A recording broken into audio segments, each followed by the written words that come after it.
Hello and welcome back to West Brom Fan TV for match week 3 of predictions. Let's get straight into it with the Friday night games as Derby County take on Bristol City at Pride Park, 8 o'clock kickoff. Now, it was a cracker last weekend at Pride Park with the Sky Blues going down there, Coventry City. A crazy game ending Derby 3, Coventry 5. Haven't yet watched the highlights, but bloody hell, go for a cracker. Absolutely nuts game. Everyone thought with the John Eustace side they'd be able to defend really well, but it's quite opposite. They've got no problem scoring. They just can't keep the back door shut at all. Taking on a Bristol side that are off the back of a 0-0 draw with Charlton at home, one which I'm sure they were knocking on the door in. Yeah, not a bad start to the season. Bristol, obviously, they did hammer Sheffield United 4-1 at Bramall Lane. This game could really go either way. Obviously, Bristol are going to be the favourites. I could see Derby performing under the floodlights and changing the momentum, getting some points on the board. I think it'll be a good game, a good way to kick off the weekend. I'm going for Derby County 2, Bristol City 1. Next up is Charlton taking on Leicester. Now, Charlton started the season very well. Winning and draw for a newly promoted side is very decent viewing, really. They look pretty solid, to be fair. Hard team to beat. Big win against Watford on the opening day. 1-0 made it difficult for them. And 0-0 away at Bristol City. They're doing well. Nathan Jones he might be an annoying bloke, but he's a good manager and he clearly knows what he's doing with the players he's got in front of him. They're taking on a Leicester side which look rock to the core, off the pitch as well as on it, really. It's quite toxic, I think, at the moment at Leicester. Obviously, they did win on opening day against Sheffield Wednesday. But, you know, Sheffield Wednesday are a wounded animal. They went away and lost 2-1 to Preston in the last game. And from what I've been hearing from Leicester fans, it was not a good viewing. The only promising spark being Jeremy Monga, who is 16, I'm pretty sure. He can't do it all on his own. Trust me, don't get me wrong. He's probably arguably a 40-50 million pound player with his age and how he's performing and being, I think, the youngest ever championship goal scorer, but he can't carry that team on his back. Leicester fans are obviously going to be hoping that the momentum's going to change, but I can't really see it happening. I just think that Martin Fuentes has got to bash some heads together before anything really gets sorted. There's a lot of players who I think are a bit too big for their boots at Leicester City at this moment in time, and they really need another reality check, I think, to get anywhere. With them travelling to Charlton, Nathan Jones, he will have them set up well. They won't be making any mistake. There's no egos in that squad, and if there were, Nathan Jones would whip it out of them. This Saturday 12:30 kickoff will end Charlton 1, Leicester City 0. Next up, Hull taking on Blackburn Rovers. Now, Hull got themselves off the mark with a win against Oxford United, first win of the season. Fair play to them. Draw first game in a very hard place to go in Coventry City, who've upped their favourites for automatic promotion. And a big win at home, obviously, to Oxford in the last game. Entertaining one. Ollie McBurney looks like some player. The guy is creating and bagging goals left, right and centre. In the Carabao Cup, he impressed when they played Wrexham, and like I said, I think he had a play in both the goals and obviously the one that he scored himself, the 3 goals. Taking on a Blackburn side that have had another kick in the teeth, really. Obviously, they were 1-0 up for the majority of that second half, I'm pretty sure, against Birmingham City. They thought they were going to do it. A huge win getting them off the mark, and then out of nowhere, Jay Stansfield fires in a penalty and Lyndon Dijk makes it 2-1 in the 98th minute. I'm going to go Hull 1 or Blackburn 1.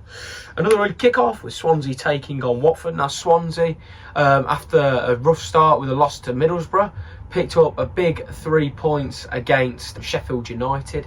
Absolutely huge result that. Obviously, first 3 points of the season. Love to see it.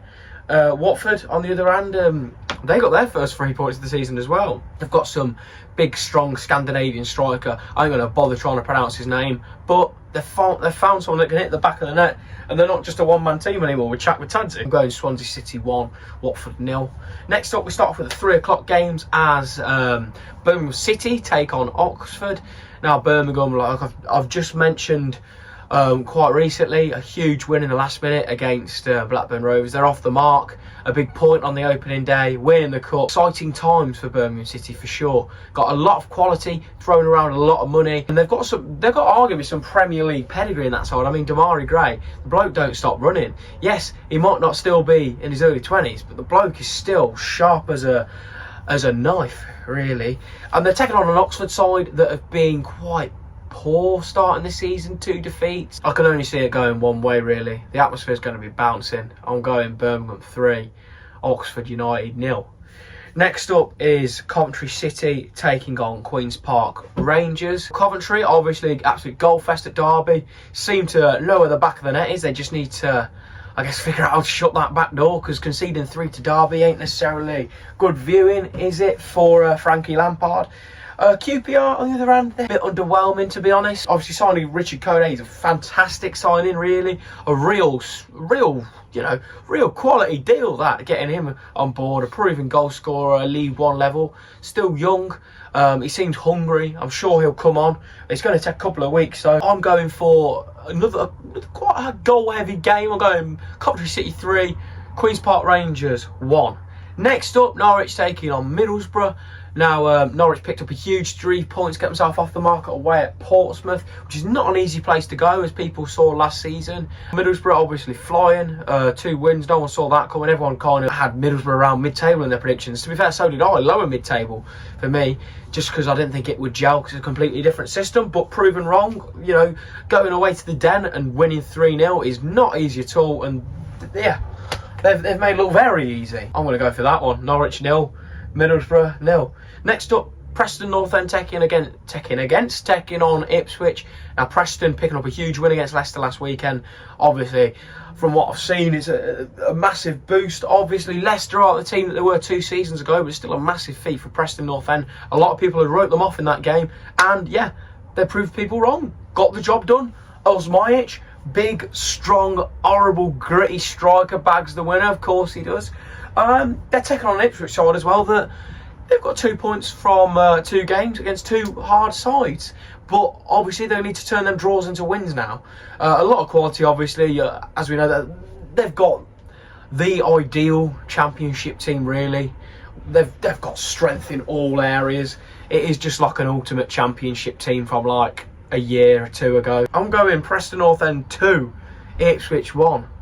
Horrible place to go deep down. Next up, Sheffield United taking on Millwall. Now, Sheffield United seem like a club in dismay at the moment. Really not going well. From the comments that Sellers has been saying in the press, he's not happy. They're not being given the money they want to bring players in. They're doing stuff on the cheap from the looks of it. Yes, they've still got a lot of names from last season still there, but that defence looks really, really rocky, to be fair. Millwall, been a weird side starting the season. Got their first win since like the 60s against Norwich City, 2-1, and then went and got thumped at home to Middlesbrough. I mean, can't work them out, can you? Millwall. Every time it seems like they've got, the sun setting and they're going towards it and they've got a happy ending. It just seems to go, go to cack, really. I'm going Sheffield United 1, Millwall 0. Next up, Southampton taking on Stoke City. Now, Southampton picking up a win in their first game against Wrexham, who played well, to be fair, against Southampton, I thought. Taking on a Stoke side, who have got a feel-good factor themselves, winning their first 2 games in the Championship, and I'm pretty sure they're through in the Carabao. So happy days in Stoke. They scored 3, and they scored 3 in their first 2. They beat Derby 3-1, and then they won 3-0 away at Sheffield. I mean, I know Sheffield are down in the dumps at the moment, but still, they've got to win what's in front of them, and they've gone and done that.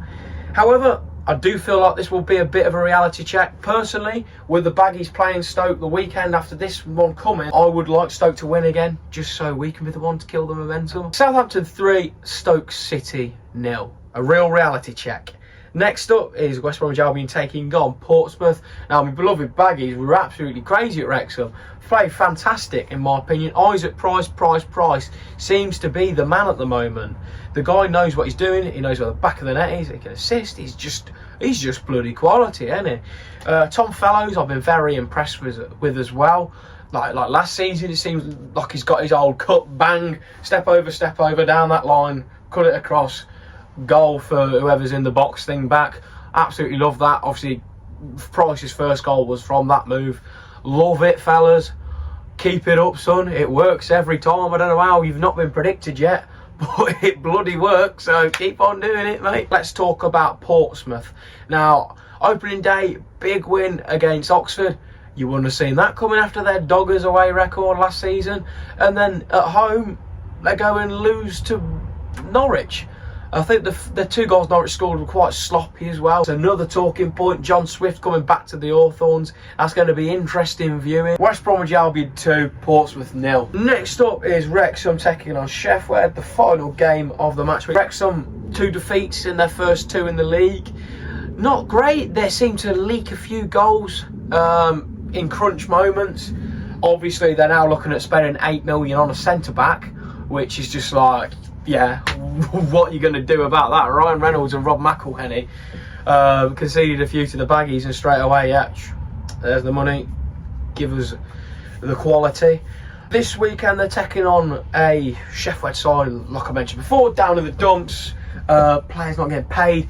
Really, EFL need to get on that owner, get him out, because he's killing a great football club, and it's not fair at all. It's not fair on the Sheffield Wednesday fans, it's not fair on the league. We all want to see a competitive league. We don't want to see a club die. I'm going Wrexham 5, Sheffield Wednesday 2. Thank you all for watching. Don't forget to like and subscribe, and get your score predictions down below.